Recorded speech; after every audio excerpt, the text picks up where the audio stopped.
Hi everyone, welcome back to my playthrough of Braid. We just completed World 4. Got all the puzzle pieces for that. So we'll just move on down here to World 5, which is all the way to the left. So when I left off, I was talking about my video game history. And one game I failed to mention, and I would hate myself if I didn't mention this. If for some reason you still have a Nintendo 64, try to find Jet Force Gemini. It was made by Rare. It was released in 1999. It was a single game in the series. It was kind of like a space opera arcade shooter game, and it was amazing and did not get the amount of people it should have gotten. The game was amazing. It blew my mind. But yeah, so that's enough of my game history. Let's move on to World 5. Time and Decision.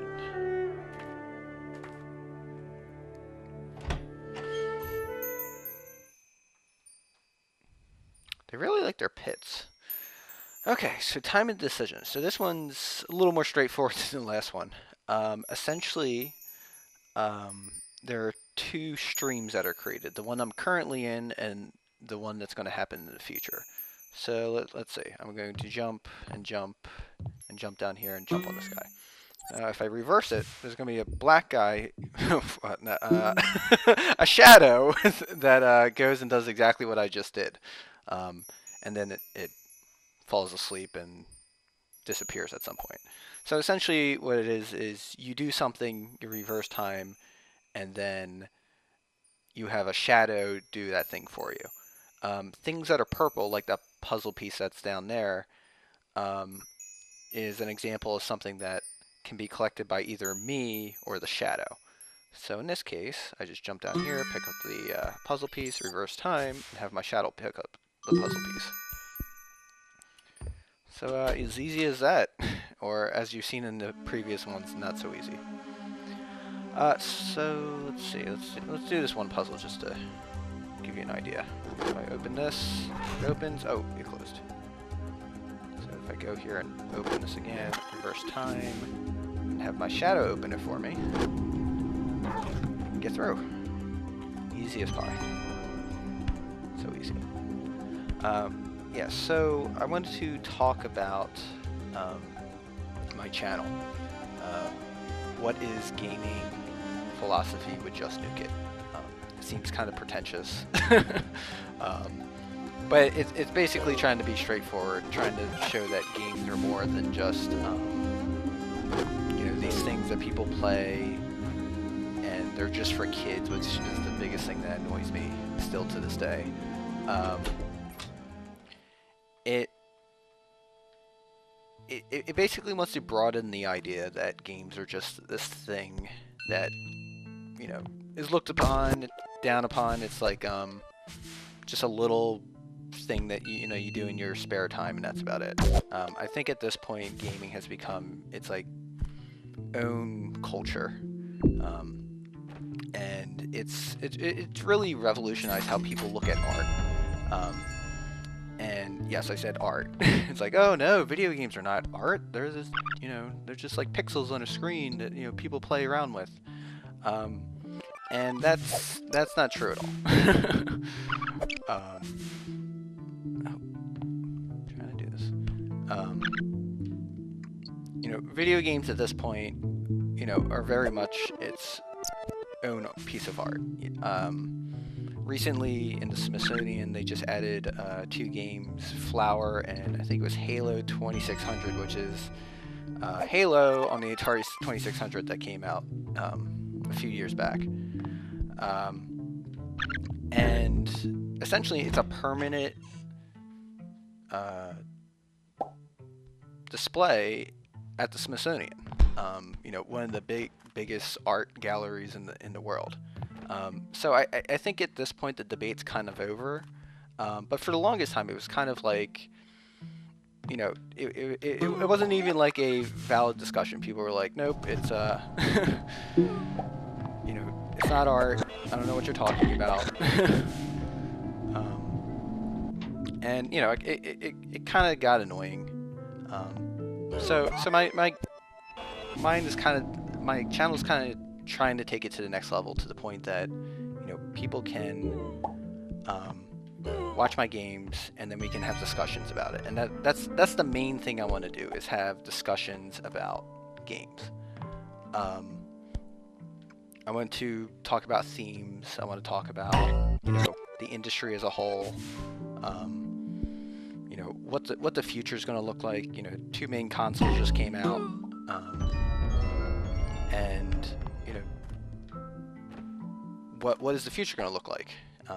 You know, some people are like, oh, you know, consoles are going to go away, and it's just going to be, you know, cloud-based gaming, which, if anybody knows anything about performance, I don't think that's going to be happening reliably anytime soon. But it's basically the format is I'm going to play a game, kind of like this one, and you know, after it's over, I'm going to have kind of like a discussion video, talking about main themes that were in the game, things that we learned, what it meant to me. Maybe if this catches on and actually people talk to me, maybe it'll be people in the comment section bringing up their own ideas about, you know, what the game meant to them, if it revolutionizes gaming in any way. So Braid in this instance, this is an indie game. Independently developed games have been around for quite some time. But I feel like in the last year or so, it's kind of really picked up and became something that's, you know, seems real to people now. It's actually like a valid thing to do, because it's like, oh, you're independently developing something? That can't happen. It's just not true anymore. And you know, there's a lot of great small gaming companies out there that are trying to push the bar while also keeping their games like relatively small. They're kind of niche, they're kind of experimental, and I really like that. You know, there's some games that, you know, just don't work, but you know, they try and they see what happens, and you know, it just works out. Oh no.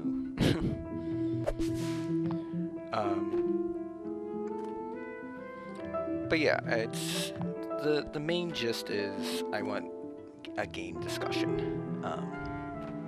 and you know, hopefully this becomes something that, you know, people like to talk about, and people get to like live,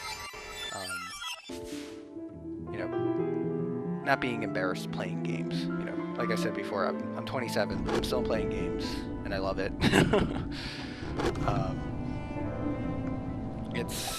It's pretty great. Let's see.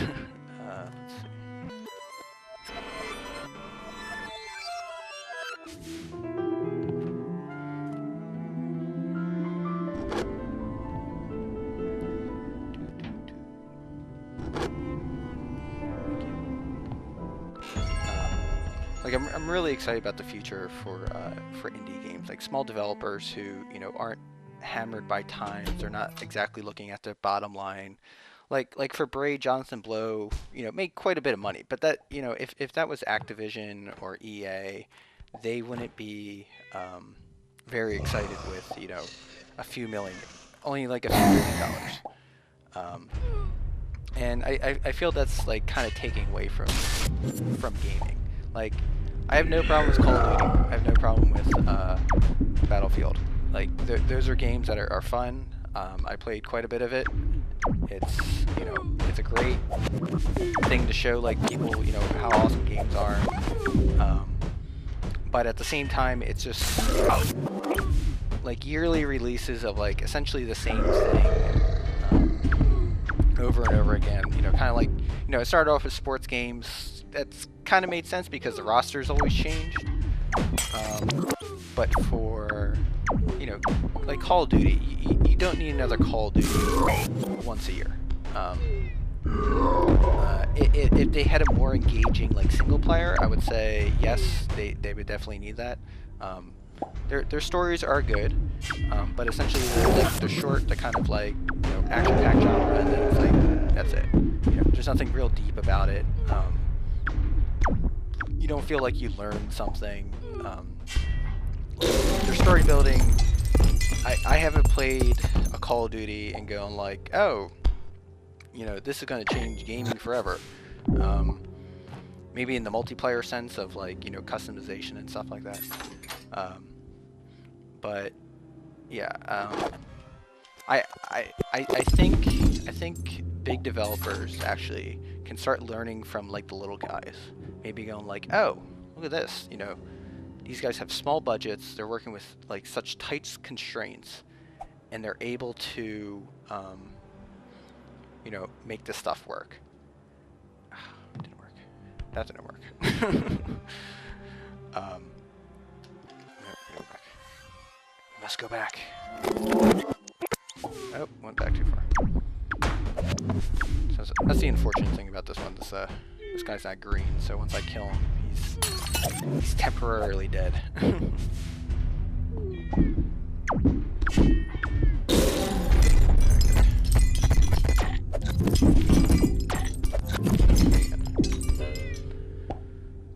Yeah. So I want games to be fun, but I also want games to be engaging, and I think that's the point of my channel. Like I want to play games that, you know, are engaging to watch, engaging to talk about.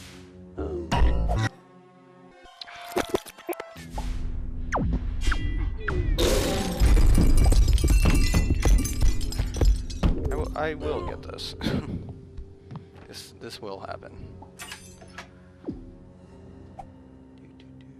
Just gotta not die first time. So if you didn't notice, the shadow only has a time limit of life. So if he doesn't do his action before he gets there, then he just disappears, and I had to redo it all again. Bit annoying, but you know, it is what it is.